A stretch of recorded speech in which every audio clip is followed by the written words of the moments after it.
Om Namo Brahmadibhyo Brahma Vidya Sampradayakatibhyo Vanshashibhyo Mahabhyo Namo Gurubhyaha Sarvo Bhaklavarahita Prajnanadhana Pratyagartho Brahmaivahamasmi Om Shanti Shanti Shanti Ishvaro Gururatmeti Murti Bheda Vibhagine Vyomavadvyapta Dehaya Dakshinamurtaye Namaha Ajnanatimirandasya Jnananjanashalakaya Chakshuranmilithayena Tasmai Shri Gurave Namaha.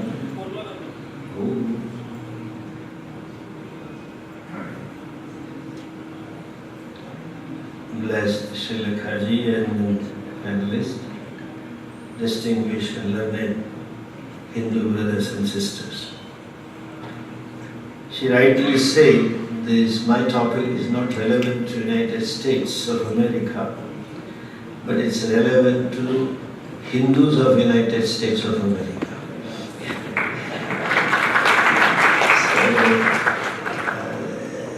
So, just to brief you about the organization that I represent. I represent as a convener as well as Secretary General of Hindu Dharma Acharya Sabha. It's a federation of various sampradayas and mathas which are minimum 200 years old. 200 years is the cut-off line. And the constitution is only the head of the sampradaya becomes members. So all Shankaracharyas, Ramanujas, Vallabhas, Nimbarakas, Swaminarayan and Akshaya, Acharya Mahamandaleshwaras, about 147 heads we have the members. It's a strategic body, not an activist organization. We started with saving Ram Setu, and now we are doing some policy advisory work with the government. There is one problem which I think we Hindus are blissfully ignorant about. When the country was ruled for millennia by Vidharmis, they tried to destroy our culture, they tried to plunder our wealth. And Somnath was a classic case which was plundered. In last 2 centuries when the British came, there was a very systematic and sophisticated methods employed to destroy the culture. Hindu, if you ask me what is Hindu Dharma, I have only one sentence to say. What is Hindu Dharma? It is not a faith. Hindu Dharma is vision. What is a vision? Whatever is non-separate from Ishvara. Isha Vasyam Idam Sat. Siya Ramo Jagadjani, etc. And the whole culture, though this is not a platform and the time is not there, whole culture is a religious culture. It's a spiritual culture. All our forms, arts, music, methods of praying, even the society or the marriage, everything is religious. Birth of a child is also religious and death is also religious. And this religious culture reverberated or centered on temple. Then we are a teaching tradition. They are the faith-based tradition. Temples were the center of learning. Temples were the center of preservation of art. And what just she mentioned about counseling, Hindu marriages, etc., temples were the center to settle the village feuds. Temples were feeding the society openly free of charge. Temples provided accommodation for yatriks, etc. If you see the different projects of Tirupati Devasthanam, temple is doing what they were doing. So they targeted temples. And as it also happened, couple of temple administrative acharyas had some feud and they went to government. It started in 18th century government, then the British government took over Hindu temples. And by the time we got independence, they had so many temples that were controlled, administered by the British. But there were only those who went to government to settle the case in terms of feud between the trustees or the priest or some acharyas, whatever. But unfortunately, after independence, the governments of the independent India, though in whatever limited way, tried to protect the geographical boundaries of the country, they never paid any attention to protect the cultural boundaries. They never paid any attention to protect religious boundaries. On the contrary, the policies were such that they were harmful, not only harmful but destructive to culture and religion. And one of them was taking over of the temples. After independence, every state government formed various laws. There was one general law and a specific law for a specific temple, where government took over the administration of the given temple under the pretext that it is mismanaged, or under the pretext that there is a mismanagement of the funds, or just because of a complaint of one ambitious trustee of the temple or one priest over there. Thousands and thousands of temples are controlled by various state governments. And crores of rupees that the Hindu gives to the temple unfortunately goes to Acharya rather than state government. And the end use of those money, God only knows. In fact, he may also not know, they are very smart. He also must be baffling how it happened, these entries. And another cultural form, but this to vision, to own up that everything is Ishvara, and to gain the vision, the path or the means is Tyaga. And therefore culture teaches us to be a contributor rather than a consumer. So there is a value that whatever I have to contribute to the society. And temple was a center to give the contribution and thereby distribute to society. And of course, the statement very famous, Narikta Pani Rabivade Deva Dvija Guru Prajnam Rajanam Ityad. Even now when you go to the president and prime ministers, wherever I go, we have to carry some gift for them. So that value, we never go empty-handed to temples. So through ages, which are some of the temples are more than millennia old, they have acquired lots of wealth in terms of gold, etc. Kings also had those values that they donated from the king's coffer, and temples had thousands of acres of land. They wanted the temple to be independent economically. They wanted to support the Pujari Ganas, the families who are doing these worships and pujas, and therefore they donated the land. And this being a case, it became a soft target. I don't know how they formed this constitution, and so far nobody looked into it. You will be shocked to know. I have no expression, I am so numb by this word. As per the Indian constitution, what Shivaji said very rightly, don't say the idol, it is Lord himself. The Vigraha, the temple Lord, as per Indian constitution, is minor. And we are major. And they took over the temples, one by one. And the wealth is a soft target. The Tirupati Devasthanam was taken over by a special law passed in the Vedanta Sabha. Recently Shri Sai Baba temple, they took over this Tirupati. I am sorry to use this word, Hindu devotees.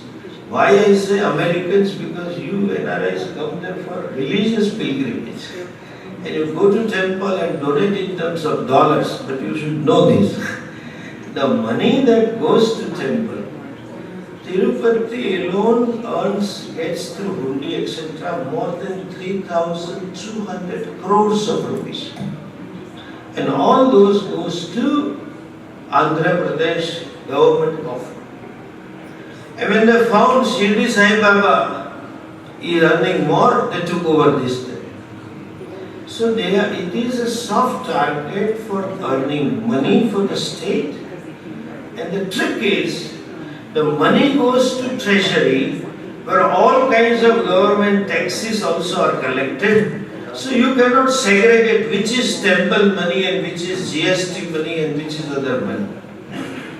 But if you compare the spendings of those money, 10 years, 12 years ago, the Karnataka temple government collected money because other religions, secular state, other religions don't have this system of hundi. Only Hindus temple give to the temple endowment board. The money collected was some amount and the government spent 40% of that money for Hajj subsidy. And 30 to 40% was spent in managing the administrative staff. So nothing is left for Hindus. So like that, as per our estimate, about 1,50,000 crores of Hindu money goes to different state governments. All our major Tirthasthana temples are taken over by them. Right from Vaishno Devi to up to Rameshwaram, Dwarika onwards to Jagannath Puri. Jagannath Puri has recently new problem. Anyway, I will not talk about just 5 days ago, new judgment has come. The state government politicians use the temple to accommodate the political leaders who could not be accommodated in the ministry or various boards. They are made the board member of the temple. And they misuse the temples. We have documentation, some 60,000 acres of the temple land has been misappropriated only and only in Tamil Nadu. Those lands, they advertise government officials to be given away. Recently, 4 years ago, we stalled one advertisement. They wanted to use this land for Siva, and that was to be given to the Christian organization at token rent of 1 rupee, whereas the land would have fetched monthly rent of 80 lakhs of rupees. Like that, the money, the land, as well as the resources. The district collector becomes the chairman, he can be a Muslim, and another problem with Hindus is if he is a Vaishnava, he will not attend the Shiva temple. And if it is a Shiva, the Shiva follower, he will not bother for Krishna temple. Like that, there is a mismanagement. So, Acharya Sabha, I have left only 3 minutes, says file a case in the Supreme Court. We did a labor for 5 years, collected the data through various PILs, UNESCO report is there. And this government archaeological officers, in the name of renovation of temple, they are destroying the temples. Our art, the cultural pillars are broken and sold, and modern tiles are fixed with the temple. And UNESCO has made a report and submitted to the government that this is a mismanagement of the temple. Officers are also looting the temples. We have filed a case in the Supreme Court about 8-9 years ago, took the data and PIL, and we went straight to the Supreme Court. Because if we go to High Court and then again you have to go to Supreme Court. So we covered 3 states, Tamil Nadu, Andhra Pradesh, as well as Puducherry. Some of the temples have lots of resources, where there are some temples where there is no Divabhakti also being performed. The then Andhra Pradesh previous government offered 20,000 temples to NGOs, take away these, where the income was 0. Had they offered me Tirupati, I would have taken it. So we have, the good news is that Chidambaram also was taken away, and then atheist government, communist government of Kerala is the communist cadre guys are in the board of this Guru Temple. Some of the judgments, very weak plea and very weak lawyers, and some of the constitution interpretations, and some of the trustees, there are hundreds and hundreds of odds against us. But still we are fighting. Subramanium Swami happens to be my legal cell convener, and Puja Swamiji himself asked him to get into this case, and of course Pujari Ganas and all that. So we won the Chidambaram case. Subramaniam Swami got us back. They meddled not only in administration, they meddled in the religious vidhis also. You did not offer this much, you did not do this much, etc., etc. And therefore, the judgment is in our favor in a sense. There is a clause, Supreme Court has clearly ruled. The judgment was given by then the Supreme Court Judge Justice Chauhan, who happens to be our Law Commission Chairman, and he is a legal Google. I have met him a few times. And some Divya Shakti prompted him to write that. If you should hear him, what made him to write like this? And he said government has no right to take over the religious institutions. And if at all they take up, because of the mismanagement in the institution, they should keep it for a reasonable time and return back to the religious groups. And there is a constitutional article 14th and 12th, which clearly the case was in the Shirur-Math Karnataka case, where the 7-bench constitutional bench of the Supreme Court said a law which takes away the rights of the administration from the hands of the religious denominations altogether and vests it in any other authority would amount to violation of the rights guaranteed under the clause D of the Article 26. So we are using this and the judgment of Chidambaram, we are fighting the case. Our bottom line, take home is, to the Supreme Court we say clearly, Hindu money for Hindu cause. That's what we want. And they have, because I know we are going to win hands down. They are prolonging because they know they are going to lose. Every government is asking for date after date, and at least after some times, before I go, I think I'll get the temples back. And we have a scheme how to, but in one word that I say, let's have a separate accounting of temple money. And you may sound overconfident, but if we get those money, I tell you, we'll put the Christians on run. We will proselytize them with our money. So much of money is involved. We can protect our Vedas, we can protect our cultural forms, we can protect our ancient Vidyas, Jyotisha, this Vastu, etc. So much thing can be done. And Seva work, just think of it. Every year, 150 lakh crores of rupees. What an amount. We can have Adivasis, etc. We can save the people. And another argument we have given in the Supreme Court, and which really the question on the government and the state government, since it's a state subject, Narendra Modi is not able to help us anything. It's a state subject. So we say let the government manage the temples. We don't want. We want to give away, but declare the state as a Hindu state. If it's a secular state, you cannot manage the places of worship. You cannot manage the places of religion. And our money goes in renovation of churches. Our money goes in renovation of mosques. Just last painful thing. This Bombay Siddhivinayak was once upon a time, this Antule, then the CM, was a chairman of that board. And I have those official documents. He donated then, 20 years ago, 5 lakhs of rupees from Siddhivinayak Trust to missionary school. Politicians get into temple in the name of Seva. They spend temple money for Seva project, but where? In their constituency. Even Mayavati has spent crores of rupees to feed poor, but all the poor are fed in Buddhist temple.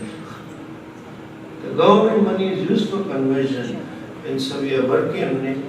And why I say the Americans need to know, before you donate money to temple, I would say donate to Acharya Sabha. That's better proposition. We need to fight this case and get our money back. Crores of rupees goes to them. And I'm thankful to Hota as well as the chair for giving me the time. And I would like to introduce our senior board members.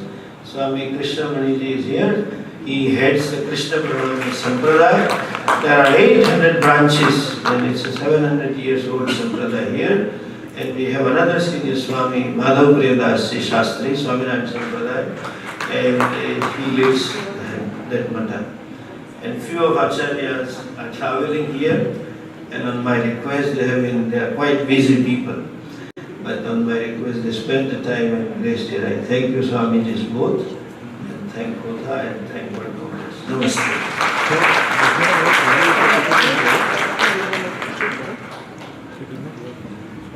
Swamiji, that was quite enlightening to hear that, and it was actually quite humorous too.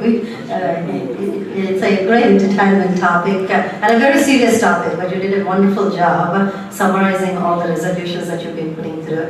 And also in South India we have what is called as Nilugudopadi in Tirupati. I've done that a couple of times, and I promise I'll stop. And I know my mom has done that before, which means that it's a practice where you take away all the jewelry on the spot and put it in the hundi. So now I know where all the jewelry has gone, right? It's probably CM Chandrababu Naidu's home. So that being said, I'm going to invite another eminent guest, Shri Joseph Emmett. Mr. Emmett is from Vedanta Institute, Houston, USA. He's going to be talking about spiritual but not religious. I think I have more questions about this topic than any other topic that's well presented. I'm sure, like audience, I'm just very curious to know how can we teach our children spirituality, religiousness, ethics, and humanity. Or are we parents able to do it all? I mean, it's very fashionable among even my own generation to say, oh, I'm not very religious, I'm very spiritual. So this is a topic that personally interests me. So just to talk a little bit about Mr. Emmett, he's the director of Vedanta Institute, Houston, USA, as I said. Since 1996, he has been a student of Swami Parthasarathi and graduated after a full-time 3-year residential course at Vedanta Academy. He has spent over a decade in Bharat at the ashram deepening his knowledge. He offers beyond business seminars for management teams and leadership groups such as Young Presidents Organization. He also speaks at universities, schools, and cultural organizations. He taught for a semester at Pomona College near Los Angeles. He has been the Vedanta faculty in residence at Ananda in the Himalayas and the Calamigos guest ranch in Malibu. With due respect, I invite Mr. Emmett onto the stage. Thank you for being here.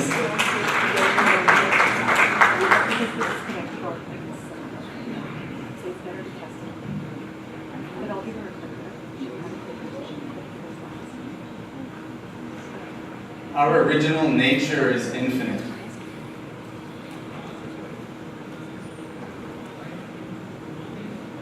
None of us will rest content until we reach our original nature. So, because we are ignorant of our original nature, we are extroverted in our minds, trying to collect infinity externally, which will never work. So we end up pressurized for pleasure. My guru, Swami Parthasarathi, has an example he uses a lot, where he says we're like a coil spring. So if you imagine a coil spring and you press down on the coil spring, there's a pressure on the hand.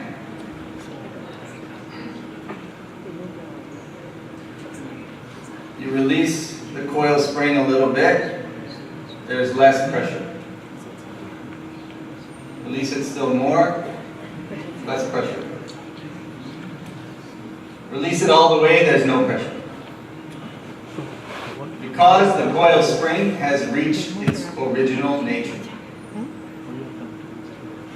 We are all pressurized until we return to our infinite state.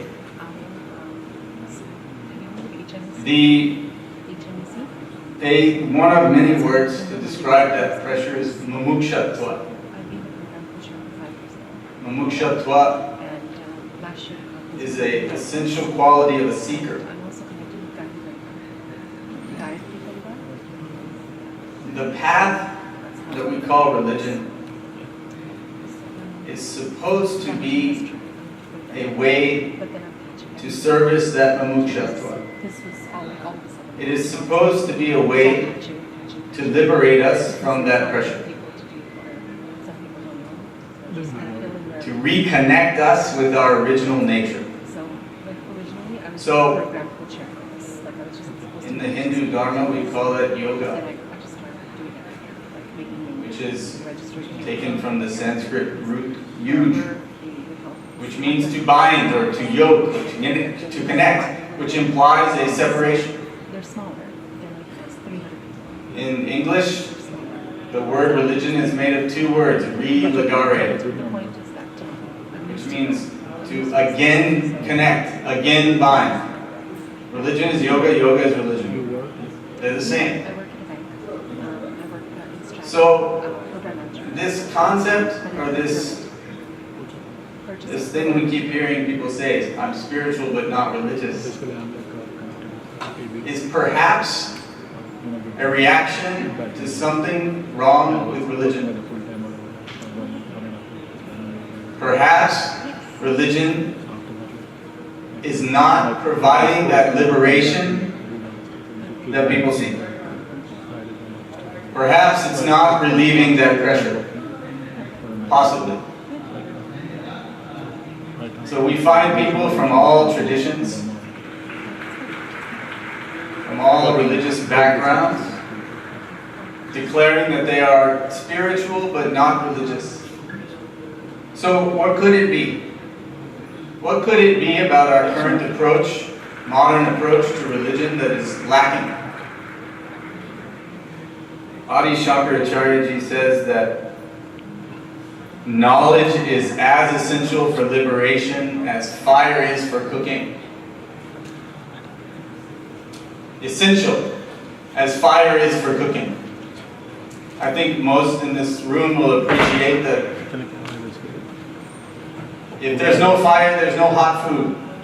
And at least in Adi Shankar Acharya's time, if the food wasn't hot, it didn't really count. In fact, I had a friend from Chennai come to visit me in Houston recently, a Guru Bhai from the ashram. And I took him to a raw food place.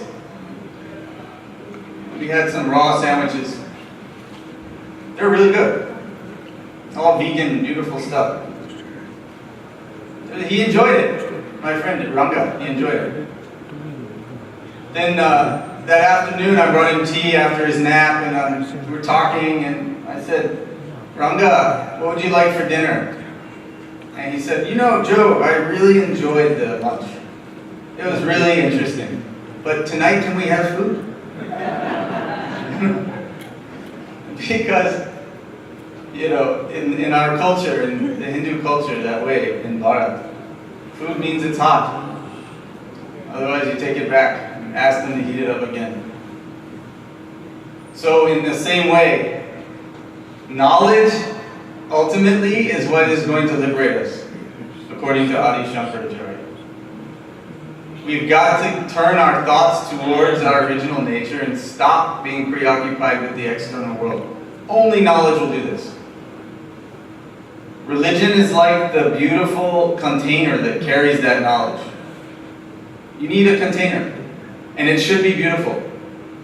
If someone brings you a Rolex watch in a brown paper bag, you'll think it's fake.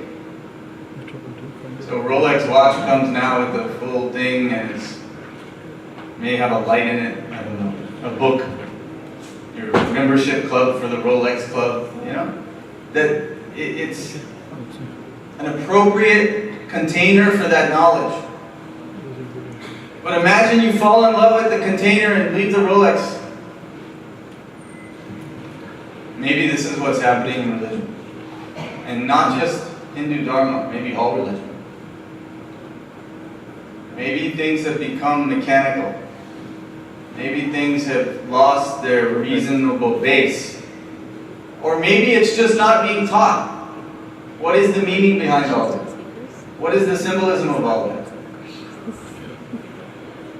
That's what is required in religion to attract people to the religion.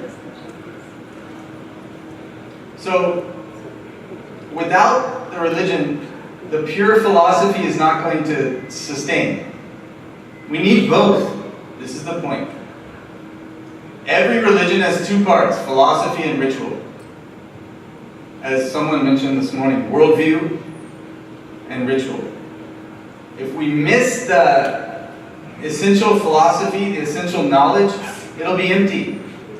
And people will start abandoning religion. And if religion is allowed to degrade and decline, then the very carrier of the philosophy will dissipate. There will only be a few spiritual savants out there able to directly tune into the spiritual truths of life. Most of us need some ritual, some form, some container to access that higher knowledge.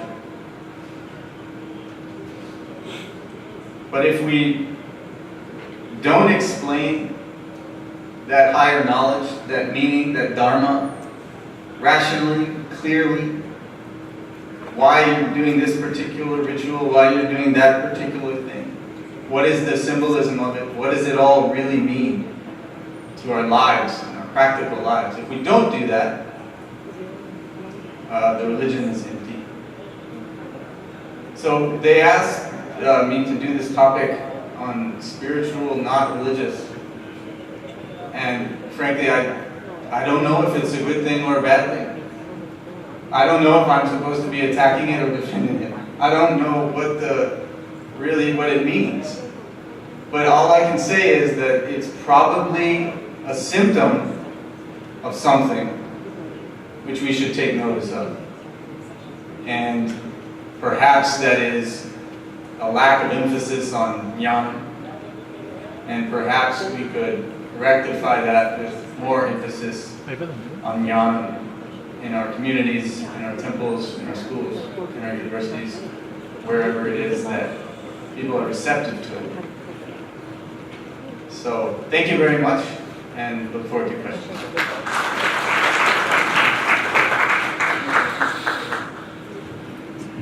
Thank you very much, Mr. Emmett. And as I said in the beginning, it is an extremely tricky topic, but I think Mr. Emmett did a phenomenal job kind of trying to interchange the ideas between two concepts. Thank you again. So there are a couple of audience questions. I'm going to ask the questions to our eminent guests, and we'll take it from there.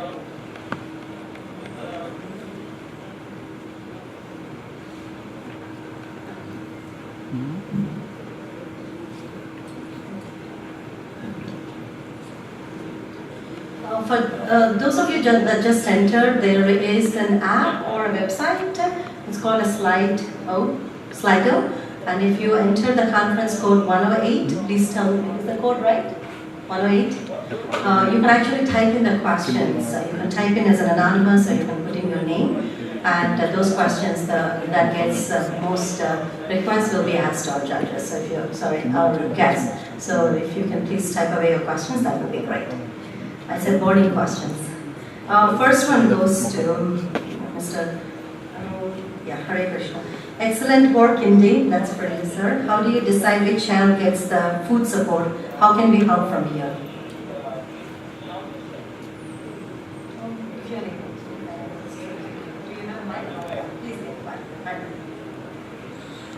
It gives you an opportunity to get through.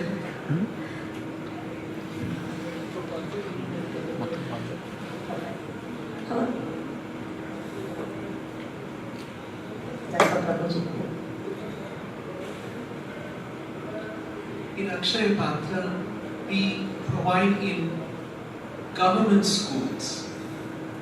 By and large, if you are familiar, for those who are familiar with Indian situation,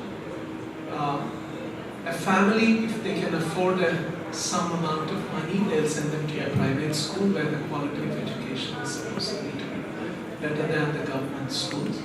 So we provide food in the government schools where generally the less privileged families send their children. So that takes care of, to ensure that very deserving children are benefited by this program. That's good. This next question is for Dr. Subramaniam.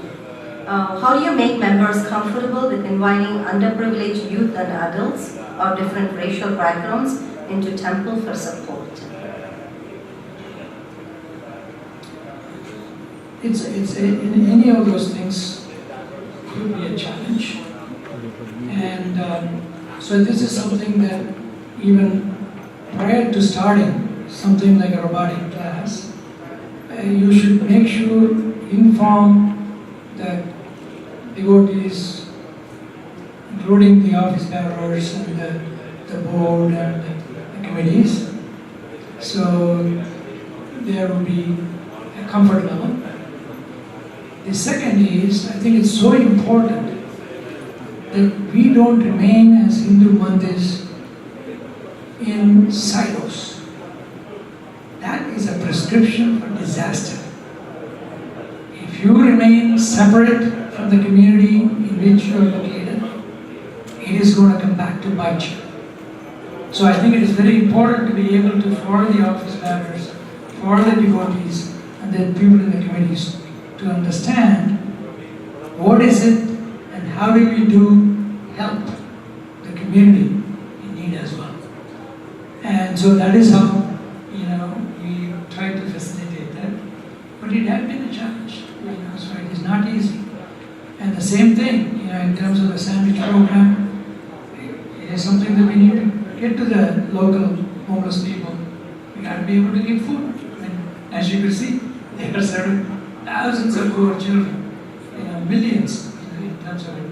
So it is important to be able to do that and address that sensitivity on both sides. Thank you, Doc. And I'll ask the question to Prabhuji. Prabhuji, I think the first question also asked, how can they help? I think that's very important for the audience to know as well. Yes, we have a website, akshayapatra.org, which is mostly, which has an Indian donation page. We also have foodforeducation.org. We have an office in the US, in Boston.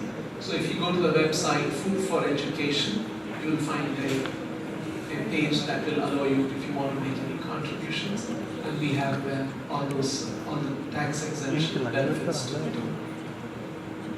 Thank you. Actually, this other question is also for Prabhuji. Related to Akshaya Patra, what are your current challenges from 17 lakh to 50 lakh and beyond?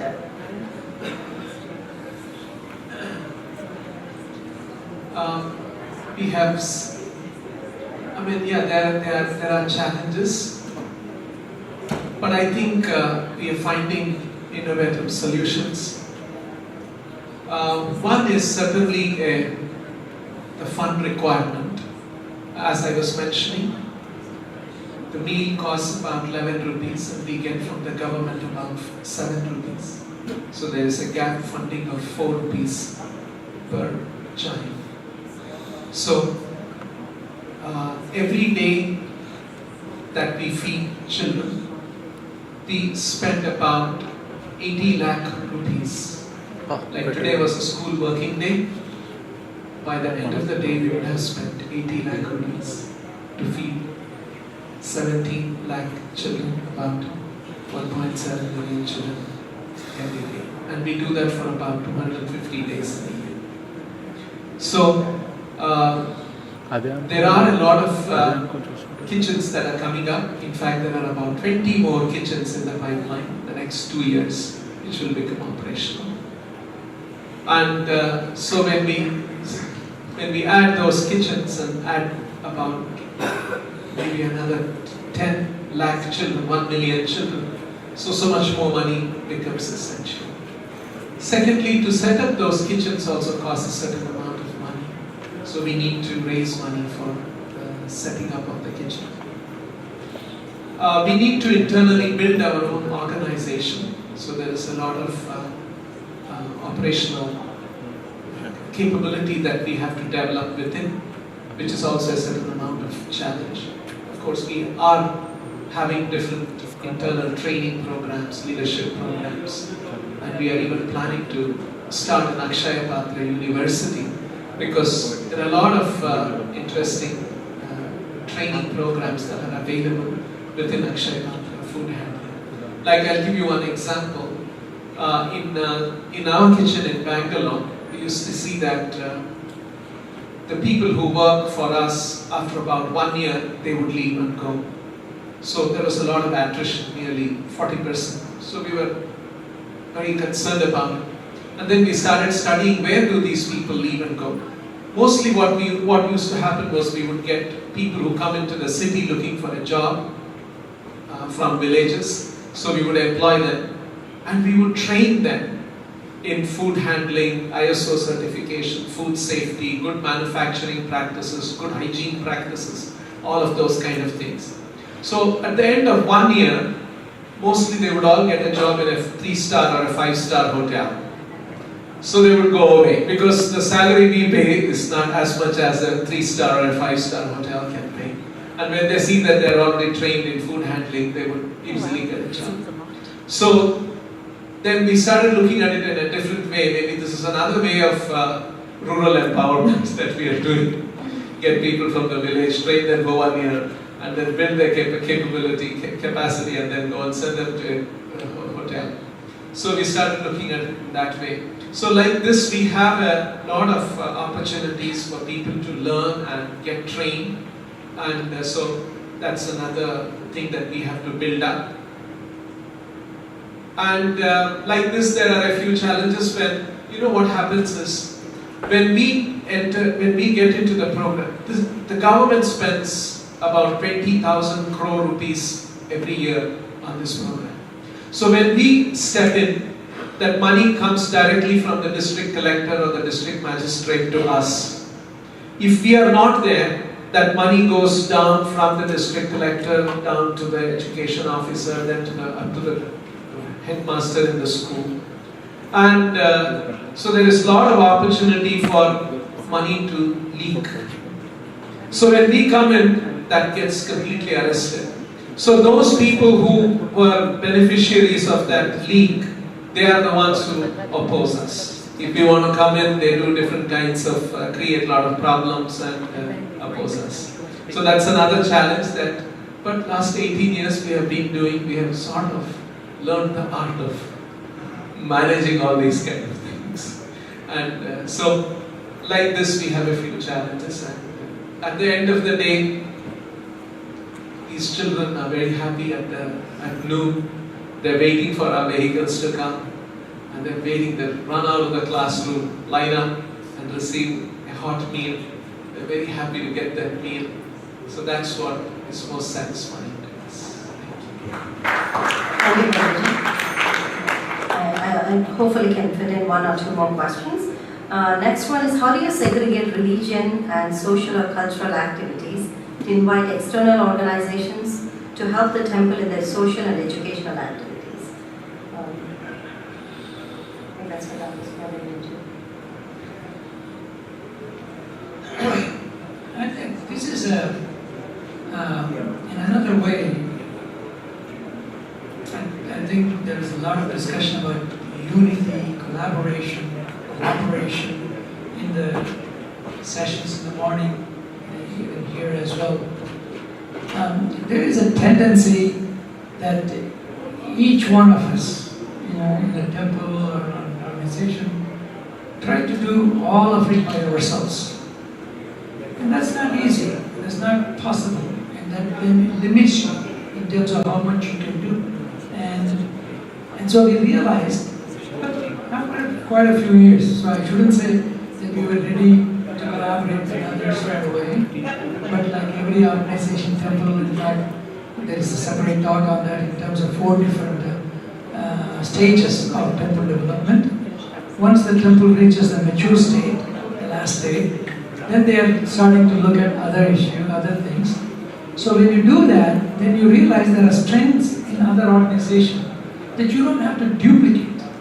You don't have to reinvent the wheel. So for example, Hindu American Foundation is there. So we say, all right, we will work with you in terms of education. Is an area that we're interested in. So let us train the teachers. You know, these the American school, mid school, high school teachers. Let us train them. That is the best way to give the correct information. And that is in California, many of you know, they have to go to a large extent to correct this books. And it took years of fighting. And whereas this way, you give all the materials to the teacher directly. So when they go back to the different states, they will do it. But we were able to do it with collaboration. Otherwise, it would have been a challenge. Even the homeless meal program is collaborating with other organizations. In addition, we also do collaboration with interfaith organizations. And so we have not alone dialogues, but also we work together in common areas which will clearly identify the service. We also recognizing the 9/11 issue in terms of in this country. As an interfaith organization, we do what is called a unity walk. You know, where we walk from one temple or different religious organizations, place of worship, one to the other, and so that way we are also having all of us participate in one activity together. So I think we really, as temples, need to expand our vision and aim in terms of how do you find opportunities to collaborate and do the service that is necessary. Thank you, it's okay. I have one more, I think, key question that Swamiji would be able to answer, if that's okay. There is a question that says, if Modi cannot help, it is understandable, but why is Maharashtra government overtaking temples? I actually wanted this question to be asked. Thank you for that. Maharashtra, this present government has not voted in the temple. That was in the previous government, which was headed by the Congress. After the BJP ruled governments came into power, except when there are genuine problems, they have not taken